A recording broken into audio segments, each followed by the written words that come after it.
Diabetes में blood sugar की मात्रा बढ़ जाती है।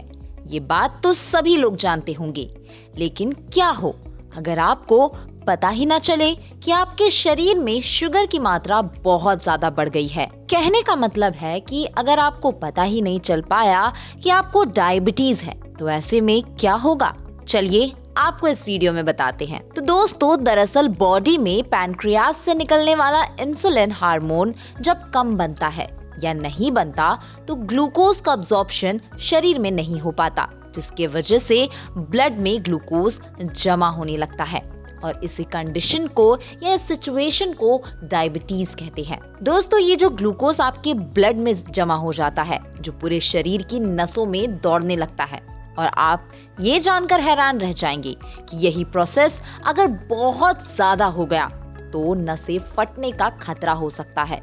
जी हाँ, वर्ल्ड हेल्थ ऑर्गेनाइजेशन के अकॉर्डिंग वर्ल्ड में 42.2 करोड़ से ज्यादा लोग डायबिटिक हैं और टोटल डायबिटीज पेशेंट्स में 17% लोग इंडिया से है। मतलब भारत में 8 करोड़ से ज्यादा लोग डायबिटीज से पीड़ित है। इसलिए भारत को डायबिटिक कैपिटल ऑफ वर्ल्ड कहा जाए तो कुछ बुरा मानने वाली बात नहीं है। ये सच्चाई है कि आज भारत में बहुत ही ज्यादा लोग डायबिटीज से पीड़ित हो रहे हैं। मुश्किल ये है कि अधिकांश लोगों को पता ही नहीं कि उन्हें डायबिटीज है, इसलिए ब्लड शुगर की मात्रा अनकंट्रोल होने का रिस्क और भी ज्यादा बढ़ जाता है। दोस्तों, डायबिटीज पेशेंट में नर्व डैमेज होने को डायबिटिक न्यूरोपैथी कहते हैं। ये एक दूसरा कंडीशन है डायबिटिक का। ये उन लोगों को होता है जिनको पता ही नहीं होता कि उन्हें डायबिटीज है और वो कोई प्रिकॉशन नहीं लेते, कोई दवाई या ट्रीटमेंट कुछ नहीं, और उनका डायबिटिक लेवल बहुत ही सीवियर स्टेज में पहुंच जाता है और इस स्टेज को ही डायबिटिक न्यूरोपैथी कहते हैं। दोस्तों, डायबिटिक मरीजों में करीब 50% को डायबिटिक न्यूरोपैथी से जूझना पड़ता है, इसलिए इसके सिम्टम्स को जानना आपके लिए इम्पोर्टेंट है। तो चलिए आपको बताते हैं कि डायबिटिक न्यूरोपैथी के क्या सिम्टम्स, क्या साइंस है। तो दोस्तों, डायबिटिक न्यूरोपैथी 4 तरह की होती है, जिनमें एक ही तरह के लक्षण ज्यादातर देखने को मिलते हैं। डायबिटिक न्यूरोपैथी होने पर सबसे पहले हाथ पैर की नसें फूलने लगेंगी। इनका रंग भी काला पड़ सकता है। बार बार हाथ और पैर सुन्न होने लगता है।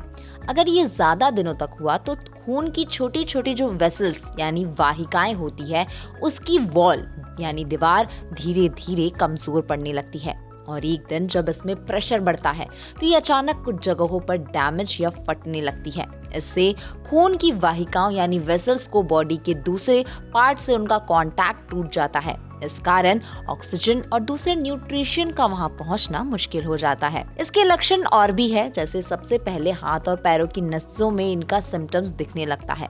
इसका कारण हाथ और पैर पहले से सुन्न होने लगते हैं।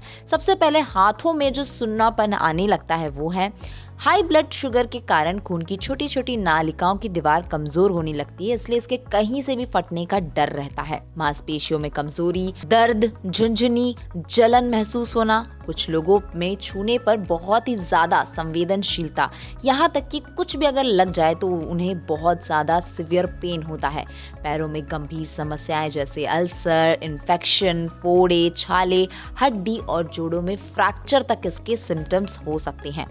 ऑटो इम्यून न्यूरोपैथी में पेट से रिलेटेड दिक्कतें होने लगती है। खाना निगलने में परेशानी, फिजिकल रिलेशन में भी परेशानी हो सकती है, आंखों में भी कमजोरी होती है, ऑब्जेक्ट 2 दिखाई देने लगते हैं, यहाँ तक कि कुछ व्यक्तियों में तो पैरालिसिस भी हो सकता है और बहुत ही ज़्यादा आपको वीकनेस देखने को मिलता है।